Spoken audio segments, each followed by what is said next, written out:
Well, this is the fake rice that everybody is talking about here in Lagos, and whoever made it did a remarkable job. It feels like rice. The texture is amazing, but when you smell it, there's something just not quite right.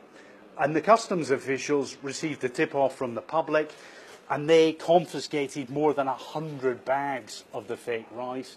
And when they brought it back here, they cooked it up, and they immediately realized something was fishy. It does not taste, it does not look, it does not smell like rice.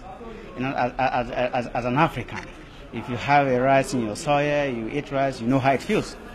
Have you ever seen anything like this in your 5 years at the customs? Not at all. This is the first time we are seeing this, and that is why it amazes all of us. You know, we heard it in the media, there are fake rice, but we've never seen it. But luckily enough, based on tip-off, we're able to know that yes, the fake rice really exists. Well, the authorities have sent a sample of the fake rice to the labs in order to determine exactly what it's made of. They're also investigating who made it, and they're warning the public that they shouldn't eat the fake rice, especially over the Christmas period, because it could be dangerous.